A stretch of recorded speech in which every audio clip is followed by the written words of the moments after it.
Vous êtes à l'écoute de Radio J, merci de votre fidélité. L'heure tout de suite de la diaspora des bulles et nos chroniqueurs sont avec nous comme tous les matins du lundi au jeudi. Laurent Mélikian et Didier Passamonique, bonjour. Bonjour Ilana. Ravi de vous retrouver. Je le rappelle, vous êtes tous les deux des passionnés de bande dessinée, des spécialistes de bande dessinée. Vous contribuez au site Actua BD. Alors ce matin, on va parler d'une BD. On commence avec vous Didier, c'est Promethea, pierre angulaire de l'œuvre d'Alan Moore. Alors Alan Moore, on connaît, c'est l'auteur de Watchmen, de V for Vendetta, de From Hell.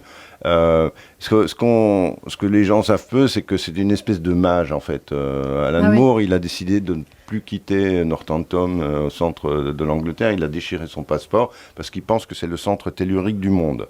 Et Promethea, c'est vraiment une pierre angulaire de son travail parce que son idée, c'est que l'imaginaire et la réalité, c'est la même chose.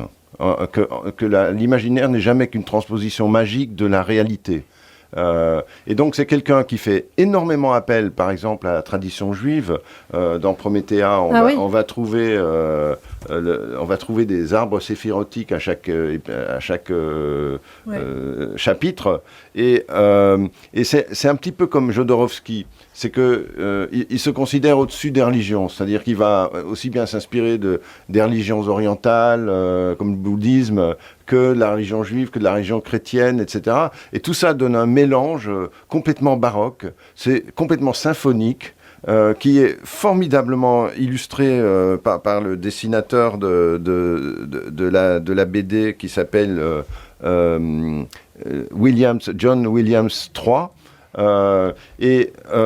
C'est une œuvre exigeante. C'est un peu comme ainsi parla Zarathustra de Nietzsche, quoi. Ouais, c'est le Nietzsche de la BD. Voilà, on peut conclure comme ça. Alors justement, on parle de Promethea. Qu'est-ce que c'est Promethea ? Alors Promethea, justement, l'idée, c'est que Prométhée, on connaît Prométhée, le mythe de Prométhée qui a donné le feu à l'humanité, qui a été puni par les dieux pour ça.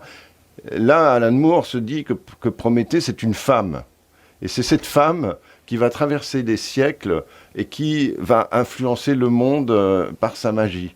Voilà ce que c'est que Promethea.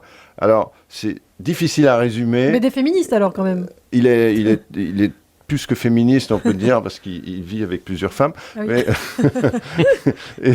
Et donc, oui, c'est un personnage hors norme, Alan Moore, et rentrer dans Promethea, c'est bien comprendre l'œuvre d'Alan Moore. C'est une bonne entrée pour comprendre. C'est ardu, c'est pas si facile que ça, mais une fois qu'on est dedans, ça vaut vraiment le coup. Alors, Promethea d'Alan Moore et J.H. Williams III. Alors, une autre bande dessinée, cette fois je me tourne vers vous, Laurent, d'une artiste coréenne. Keum Suk Gendry Kim. C'est la mémoire de la Corée en roman graphique. C'est une autrice qui est née en bande dessinée en France alors qu'elle était venue étudier la sculpture. Elle est rentrée depuis plus de 10 ans en Corée et elle peut enfin revenir aujourd'hui après la période du Covid, etc. Donc elle sera présente à Paris en rencontre. C'est une autrice notamment des Mauvaises Herbes qui est un témoignage sur les femmes de réconfort. C'est un euphémisme. Les femmes de réconfort, en fait, ce sont les esclaves sexuels de l'armée impériale japonaise.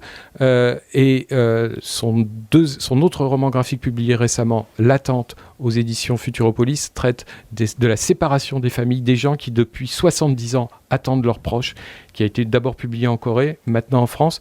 Je vous propose d'écouter, nous l'avions interviewé avec François Rissel sur Actua BD il y a quelques semaines, d'écouter comment en Corée son récit est reçu. Eh bien, on écoute.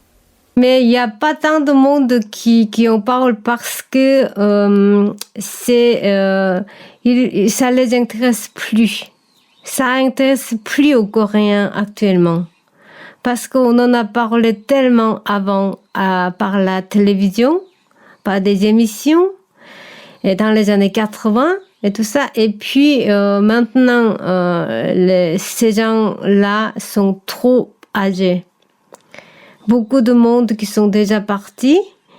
Aujourd'hui, les jeunes et la génération qui sont en actualité, ils sont intéressés par autre chose, des questions politiques ou des logements ou du travail ou des trucs comme ça. Donc la séparation de famille ou la guerre, pour eux, c'est trop loin, c'est trop abstrait. Donc ils n'en parlent pas trop. On vient d'écouter donc Comme Souk Gendry Kim. Merci beaucoup Laurent Mélikian et Didier Passamonique. On vous retrouve très bientôt sur Radio J.